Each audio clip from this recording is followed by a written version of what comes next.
retour sur ce plateau pour la troisième partie de l'Africa Newsroom. Le plateau est toujours complet avec nos invités Ibouba, Ibrahima Sori Makanera et Louis Kemayou. Zoom à présent sur le Rwanda.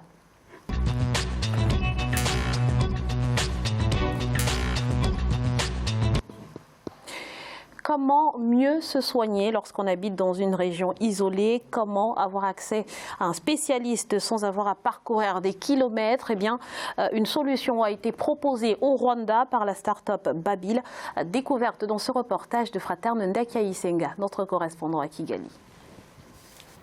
Avec la croissance de la pénétration des téléphones portables au Rwanda, beaucoup de fournisseurs des services numériques profitent pour créer des solutions et offrir des meilleurs services. En plein centre de Kigali, la capitale du Rwanda, une start-up s'est donnée pour mission d'apporter les meilleurs soins de santé à tous les Rwandais grâce aux téléphones portables. Yes, you're right. People kind of think. C'est vrai, il est difficile de comprendre comment on peut se faire soigner via un téléphone portable, mais c'est un simple exercice. La réalité est qu'en Afrique, les gens ont du mal à accéder aux services médicaux. Et comme la plupart ont des portables, on s'est dit, pourquoi pas leur apporter ces services par le biais de leur portable et ça fonctionne à merveille. À travers la plateforme Babil, un groupe de 40 médecins et 60 infirmiers répondent à plus de 2500 appels chaque jour pour des consultations et des prescriptions des médicaments. La société collabore avec plus de 400 hôpitaux et centres de santé, ainsi que 130 pharmacies. Babil a été reconnue comme la société la plus innovante en 2018 au Rwanda. L'une des innovations consiste à la conservation des données des patients. Tous les dossiers médicaux sont sauvegardés dans une base de données. Après des années, ils pourront être accessibles et aider les médecins à prendre des décisions à propos des patients, ce qui est très difficile actuellement où les dossiers sont éparpillés dans différents hôpitaux. En mars 2018, le taux de pénétration des téléphones portables a atteint 76,6% au Rwanda. Avec plus de 2 millions d'inscriptions enregistrées et 2500 consultations par jour, Babil promet de tripler son nombre avec l'arrivée d'une machine intelligente. Monsieur Ba, quelle appréciation faites-vous de cette application Babil qui, on l'a vu, enregistre plus de 2500 consultations par jour au Rwanda? Mais seulement extraordinaire. Ce qu'il faudra remarquer, je crois que moi je garde le sourire sur les lèvres, avec ce pays qui a été dévoré par le génocide en 1994. Le Rwanda est en train de sortir sa tête de l'eau, mais de sortir l'Afrique la tête de l'Afrique de l'eau. Puisque aujourd'hui le Rwanda est devenu donc l'épicentre même donc du numérique en Afrique. Les premiers portables. Oui, absolument. Donc, les premiers portables qui a été créés donc par les Africains même, je crois que c'est dans ce pays-là.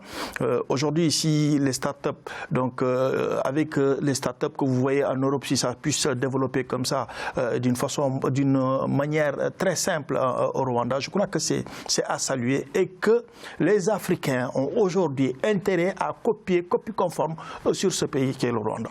Alors, finance, agriculture, culture ou santé, on l'a vu, le pays des mille collines, Louis, dans ce pays, aucun secteur n'échappe au numérique, si bien qu'on qualifie d'ailleurs le Rwanda de Singapour de l'Afrique. Quel est le secret? Quel a été le secret de ces transformations? Je pense que le Rwanda est en train de réussir quelque chose qui devrait être accéléré et approfondi. Parce que dans le domaine de l'intelligence artificielle, qui est quand même l'avenir, parce qu'on est aujourd'hui en train de franchir un cap, on a parlé du digital à un certain moment, mais le combat de l'avenir, c'est celui de l'intelligence artificielle. Il faudrait que l'Afrique soit présente dans ce domaine-là. Et le Rwanda en plante les jalons. Il y a eu les ordinateurs qui étaient montés au Rwanda, il y a eu le satellite, le téléphone portable, et il y a le satellite aujourd'hui aussi. Donc le Rwanda prend une place qui est importante et ça, c'est une vision. C'est l'idée de se dire que quand on est président d'un pays, quand on est dirigeant d'un pays, on n'est pas là uniquement pour l'immédiateté. Il faut se projeter dans une génération, dans 25, dans 40, 50 ans et se dire, voici la place que nous aimerions occuper. Et c'est à mettre au crédit du président Paul Kagame. Je pense qu'on peut difficilement ne pas le créditer. Non, on ne se gêne pas, on le dit. Oui, on doit le faire parce qu'en le faisant, on obtient des résultats rapidement. Parce que tout le monde sait où on va et chacun apporte sa pierre à la contribution. C'est ainsi qu'on avance et qu'on obtient les résultats comme le Rwanda est en train d'en récolter actuellement. Monsieur Makanera, il est vrai que le gouvernement rwandais a véritablement misé sur le savoir. Vous savez, je suis connu pour ne pas être tendre avec les dirigeants qui restent longtemps au pouvoir, mais l'exception est faite pour le Rwanda. M. Kagame, quand même, il faut reconnaître, c'est un visionnaire, il en veut pour son peuple. Quoi qu'il arrive, on peut lui reprocher d'autres choses, mais c'est un visionnaire qui travaille pour son peuple. L'année dernière, on parlait de l'éducation. Dans d'autres pays, on assiste à la marchandisation de l'éducation. Et au Rwanda, il a fait le tri. Les écoles, les universités qui ne remplissaient pas les conditions étaient totalement bannies. Et là, il donne l'exemple en disant que l'Afrique peut. Et surtout, on est mieux placé aujourd'hui qu'hier. Avant, l'innovation était basée sur les industries, grosses industries. Aujourd'hui, l'innovation est basée sur le service auquel on peut accéder avec peu de moyens. Aujourd'hui, ce sont les téléphones portables qui véhiculent les résultats des innovations en Afrique. Les mobile banking, l'Afrique est champion. Les banques dans les services bancaires qui sont appuyés sur le téléphone. Donc, il y a même la monnaie électronique africaine Ubuntu qui est aussi créée. Si vous voyez l'innovation, bon, je ne parle pas de l'envergure, mais tout ce qui est créé aujourd'hui en Occident peut voir son cousin en Afrique sous très peu de temps, ce qui me donne quand même beaucoup d'espoir. Le problème de l'Afrique n'est pas un problème de ressources humaines, mais un problème de gouvernance. Le développement, l'innovation doit être soutenue.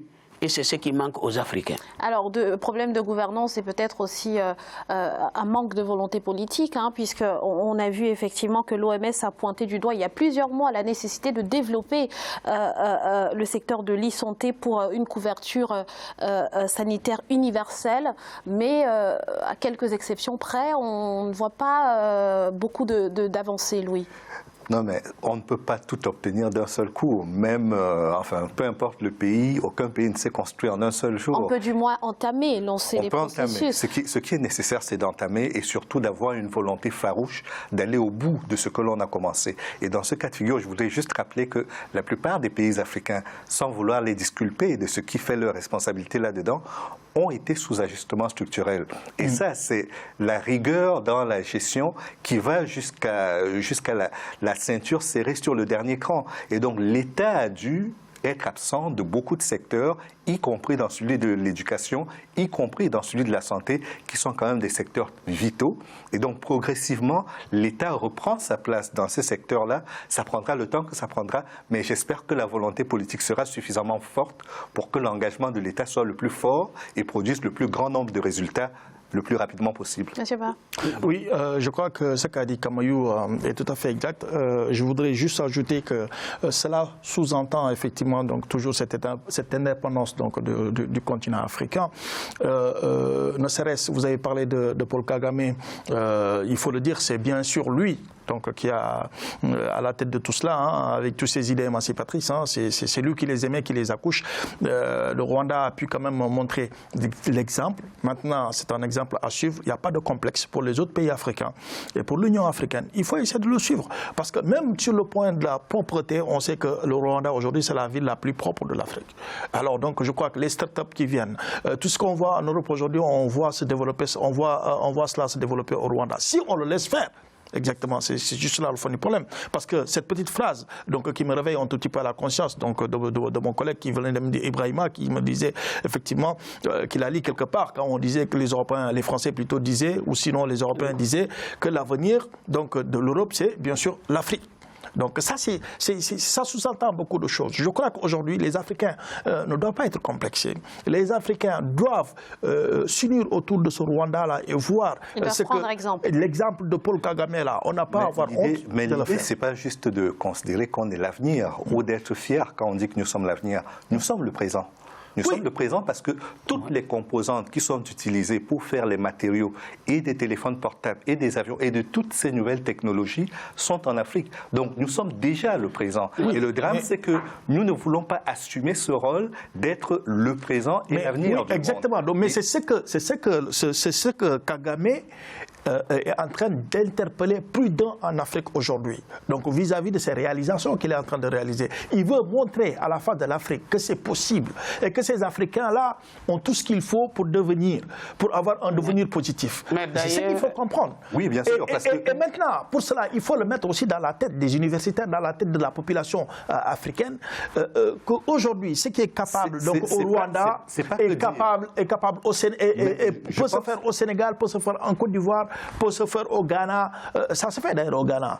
Je ne pense pas qu'il suffit de le dire. Il faut l'implémenter. Il faut vraiment l'implémenter parce que... Il faut passer de la parole aux actes. Il faut passer de la parole aux actes parce qu'aujourd'hui, les voitures électriques, on le vend en poupe. C'est l'avenir. C'est comme le téléphone portable il y a quelques années. Mais comment est-ce qu'on fabriquera ces voitures-là, nous en Afrique, qui sommes à la pointe par rapport à tous ces produits-là? Parce que c'est nous qui alimentons les ateliers pour les fabriquer. Nous avons encore les rebuts. Tout ce qui vient d'Europe et qui est voiture à consommation thermique, à moteur thermique. Pourquoi est-ce qu'on ne pourrait pas, à notre avis, à notre niveau, rendre cela plausible et faisable sur le continent africain, à la fois par rapport à la téléphonie, mais également par rapport à toutes ces énergies nouvelles dans le domaine de l'automobile. Tout est problème de gouvernance. Monsieur Kemayou, la publication des Nations Unies 2016, politique d'investissement en Afrique, selon leur étude, je pense page 16, 52 milliards de dollars disparaissent en Afrique seulement parce que les matières premières sont sous-évaluées. C'est-à-dire à l'achat, à la vente, l'Afrique perd autant que l'investissement qui entre dans notre continent par an. On ne peut pas me dire aujourd'hui que ces matières sont sous-évaluées parce que les Africains sont incapables de connaître leur valeur. La technique est bien rodée. Nos dirigeants, s'ils savent que cette matière, par exemple, matière première qui coûte 10 milliards, ils vont juste prendre des dessous de table et remettre ça aux autres. Nous savons, l'exemple ne finit pas en Guinée. Le problème, c'est une question de gouvernance. Si nous gérons... C'est pas que la gouvernance. Vous savez, pourquoi j'ai dit c'est la gouvernance? Qu'est-ce qui nous empêche d'industrialiser l'Afrique? Vous avez dit tout de suite, vous avez parlé comment dirais-je, de ce que l'ajustement structurel imposé par le Fonds monétaire international et la Banque mondiale. Pourquoi ils nous imposent cela? Parce que nous n'avons même pas les moyens de financer nos élections. À plus forte raison, boucler nos budgets quand même, qui sont des actes de souveraineté. Alors, comment pouvons-nous faire cela si tout ce qui rentre en Afrique sort pour aller dans les comptes de nos dirigeants? C'est pourquoi je pense que c'est un problème Le fait est qu'il y a certes de la mauvaise gouvernance, ça c'est évident, mais comme sur tous les continents, vous avez de bons et vous avez de mauvais élèves. En Afrique, vous avez de bons élèves, en Afrique, vous en avez aussi de mauvais. Donc, on ne peut pas, à partir d'un ou de 4 cas, généraliser la situation de tout le continent en Afrique, les bons gouvernants, il n'y en a pas plus de 5. Il y en a quand même. Sur 55. Il y en a. C'est pourquoi je voulais dire que ce n'est pas qu'une question de gouvernance, c'est également une question de volonté politique et également de volonté d'intégration de ce continent qui doit savoir que l'Union européenne se fait par rapport à la Chine et aux États-Unis. Et l'Union africaine, pourquoi est-ce qu'elle ne se positionne pas par rapport à tous les autres blocs? C'est important aujourd'hui qu'on se positionne et qu'on choisisse les domaines dans lesquels on veut être efficace. Le domaine de l'intelligence artificielle, pour moi, est le domaine de l'avenir. Et nous devons nous y positionner parce que nous sommes pourvoyeurs de toutes les matières qui permettent à ces nouvelles technologies d'exister. Donc on ne doit pas être absent de la table des négociations et on doit récolter tous les dividendes que cela apporte. Question de gouvernance toujours. Non, pas seulement la gouvernance, mais je crois que c'est une question de volonté aussi. Mais volonté de qui? Mais des peuples et aussi non, c'est des volonté politique. C'est la volonté politique. Et quels sont ceux qui ont la volonté politique, ceux qui peuvent avoir la volonté politique ou l'exercer? Ce sont ceux qui sont au pouvoir. Kagame est en train de montrer l'exemple. On se bat contre le franc CFA. Est-ce que ce sont les populations africaines qui décident qu'on reste dans la zone franc ou pas? Ce sont nos dirigeants. Oui. Et là, ça s'appelle de la maturité politique. Voilà. Mais c'est les dirigeants. Mais ces dirigeants, c'est vous qui mettez ces dirigeants aussi. Je pense, non. Mais bien sûr. Non, en général, nous connaissons les élections en Afrique. Vous avez vu ce qui se passe en Algérie, vous avez vu ce qui s'est passé au Sénégal avec le cas d'Abdoulaye Wade, vous avez vu donc ce qui s'est passé tout récemment au Tchad. Donc le peuple africain est un peuple qui est éveillé maintenant. Ce n'est pas ce peuple que vous avez pendant les années 60. Ce jeune peuple africain, aujourd'hui, je suis sûr que vous pouvez compter là-dessus. Puisque de jour en jour, ils sont en train de faire une propagande, ils sont en train de se réveiller de jour en jour. Je crois que ça ne sera pas cette cette Afrique qu'on a connue après les années, ça sera une Afrique après les années 60. Ça, c'est clair. On est sur cette voie, mais ce que vous voyez aujourd'hui, les élections en Afrique, M. Ba, ce que vous voyez aujourd'hui avec Kagame, je crois que moi, le message que j'ai à lancer à l'Union africaine et aussi à ces Africains, je crois qu'il n'y a pas une honte. C'est un exemple, c'est un Africain. Le Ghana et le Rwanda sont des exemples à citer aujourd'hui en Afrique et qu'ils doivent servir de modèle pour ce continent. Et ce sera le mot de la fin. Merci, Monsieur Ibou Ba, d'avoir été avec nous. Je rappelle que vous êtes journaliste politique. Merci à vous, Louis Kemayou, pour votre participation à cette émission. Je rappelle que vous êtes également journaliste. Et merci à vous, Monsieur Ibrahima Sori Makanera, d'avoir répondu à notre invitation. Merci à vous, chers téléspectateurs, pour votre fidélité. Restez sur Africa 24 dans quelques instants, le journal de la rédaction.